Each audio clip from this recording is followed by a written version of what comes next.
Hi, I'm Mike Abernathy, and we're back again. I wanted to talk about kind of a step back and take a big picture look at what's going on here.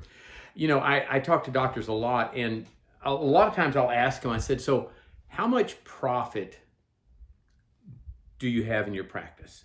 And let's say it was the end of 2019, okay? How much profit did you make this year?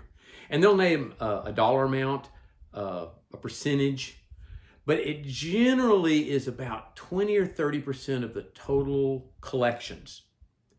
And I want to address that and then talk about the vulnerability of our dental practices today. Because a lot of you right now are thinking, man, if I could just get back to 2019 or 2018, or this was a great year, or this was a great time. But I'm going to make the argument that even back when you thought it was great, it wasn't all that good, okay? I mean, we look at numbers all the time, and so analytics, data doesn't lie. And so when I asked this doctor how much profit they made, they told me how much they took home. And it represented 20 to 30% of the collections, But again, that's not profit. I mean, if you don't have an overhead of below 65, 63%, there's no profit in a dental practice. Now, that 20 or 30% that you took home is a highly paid wage, but there's no profit. It's just the amount of money you would have to pay another doctor to do what you did. So there's no profit. And any business to survive has to have profit. And so we were way vulnerable before a pandemic and a coming financial recession. So I want to cover kind of how we were vulnerable before, and then I want to add just another layer about what's coming. Now, if you think back, why were we vulnerable?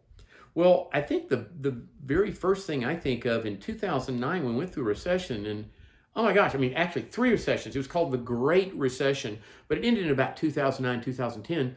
But I think the biggest mistake we made is we didn't walk away changed. We didn't learn any lessons from that. Now, when I think back to 2019, when everybody thought it was really great, and that, again, that's 10 years since 2009.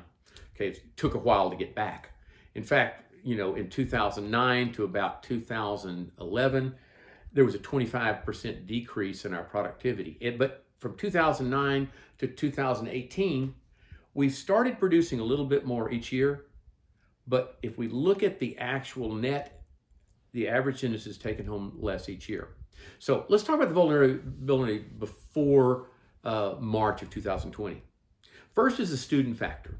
Now, right now, as we're taping this, we should be having graduating classes from our dental schools, yet they haven't finished their senior year requirements probably.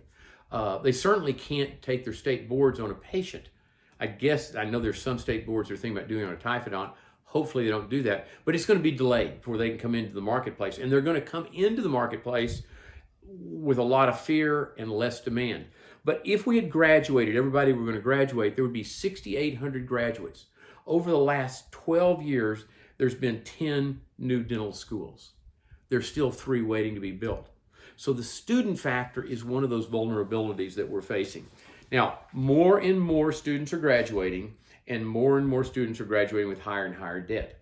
Now, I think dental economics or the ADA will say it's, $325,000 or somewhere between $250 and $325. I'm not seeing that. The people I talk to, it's between $300 and $500 or more. And so students have actually figured out one more way to kind of mess this up, in that, currently it's about 51 point something females and 49 point something males. And again, you're falling in love with another dental student, getting married, and now instead of having $300,000 to $500,000, we've got $600,000 to $1 million in debt. 2 hungry mouths that have to go out and find jobs near one another to service the debt and start their career. That's been crazy. In 2009, I mean, a lot of you watching this maybe weren't even there, but in 2009, after going through 3 recessions in a row in 5 years, ending in 2009, 50% of the stock market was gone. I mean, so all the retirees they had half the money they had when they started their retirement. So they came back into dentistry. The people that would have retired in the next year or two have put it off, and it's gone from about 61 to 62 to about 71 years of age. 10 years added to that before they could retire. Okay? All vulnerability, and the people that keep working there longer or come back into dentistry are taking the jobs that these ever-increasing students would have wanted and taken.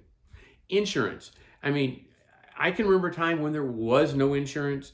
I remember when no one would take a PPO, and now we're faced with almost a 94% of the dental practices out there are in network for insurance. May only be one, maybe a bunch.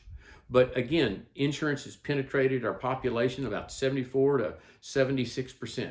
In other words, when we look outside your office, okay, about 74 to 75% of the people are going to have some form of dental insurance, and they're going to want to use it. Now, insurance companies have now, PPO Direct, have started opening their own dental practices. I mean, this was inevitable that they'd do it. Okay, they're opening their own dental practices. From about 1999 or 2000 to today, we've seen ever decreasing reimbursements on the fees that we charge to a PPO. So as we've been working harder and producing more, our return on our work has decreased every year, okay? And we've even had some clients receive kind of an arbitrary drop clause, and that's based on an audit focus where they'll look at, let's say they're having a meeting with all the people at the insurance company, and they go, okay, everybody that has clients that do over 50 units of Crown and Bridge a month, and I'm just making that number up, but over a certain number of Crown and Bridge, just drop them. We'll just stay with it because we got 94% of the doctors out there in network. We'll just drop them and just stay with the doctors that do MODBL fillings, okay, and not Crown and Bridge. So this doctor called us, was dropped. Gosh, he's one of the best dentists I've ever seen. Never had state board problems, never been sued. Top end dentist. They dropped him, but it represented almost $1 million of income for him that year. He lost almost 47% of all of his income that year, okay? Now, corporations.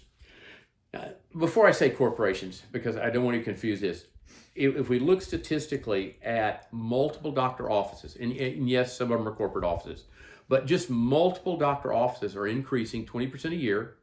Solo practices are decreasing 7% a year. I mean, kind of do the math. The future in dentistry is going to be multiple doctor offices. Okay, now we're vulnerable, especially the solo practices, especially the independent practices, because corporations have a lower overhead, can buy service and products less than we can. In fact, if they go to Shine or Patterson or Benco and want to buy supplies because they're negotiating for dozens or hundreds of dental practices, they'll get a 40 to 60% decrease in what you have to pay.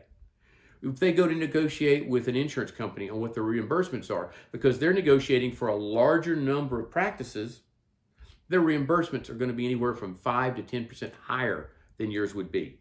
They pick better locations. They're better at marketing. They train their staff better. They're open consumer hours. This is a huge vulnerability for the doctors who cling to the traditional model of dentistry, of working, Monday through Thursday, 8 to 5, and not having the range of services that the consumers demand.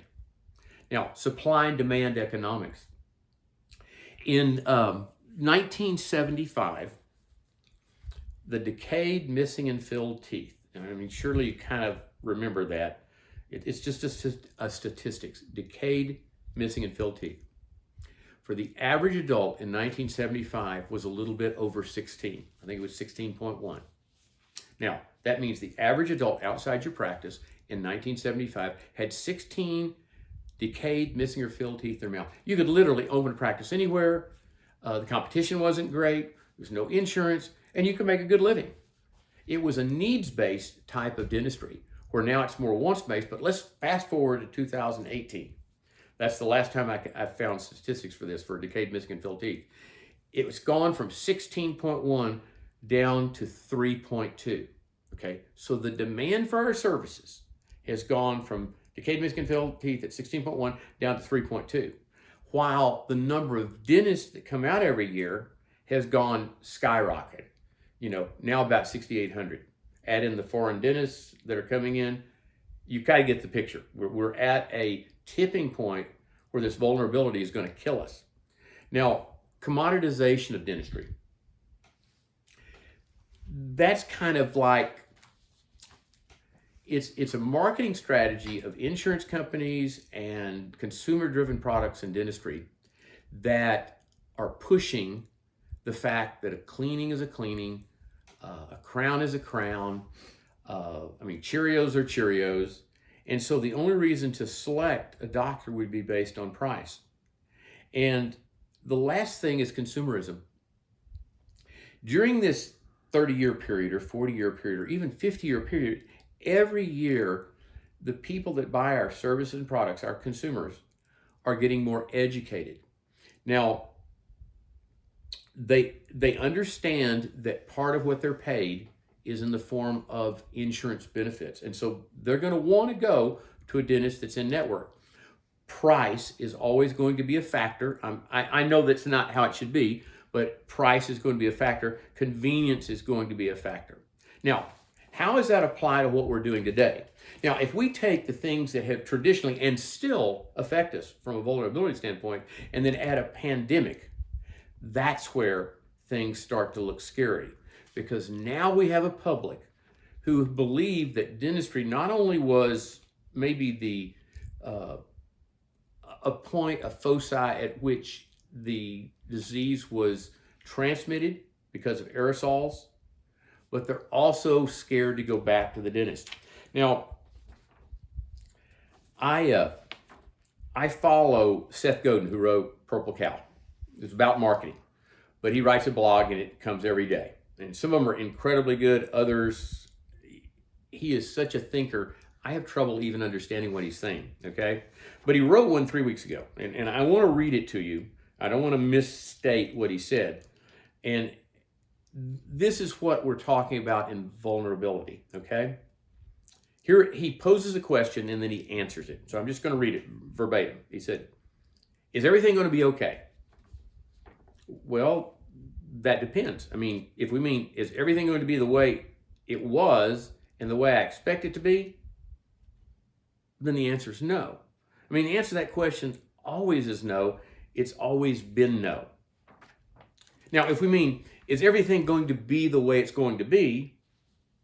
Then the answer is yes, of course. If we define whatever happens as okay, then everything's going to be okay. Now, given that everything's going to be the way it's going to be, we're left with an actually useful and productive question. What are you going to do about it? Thank you.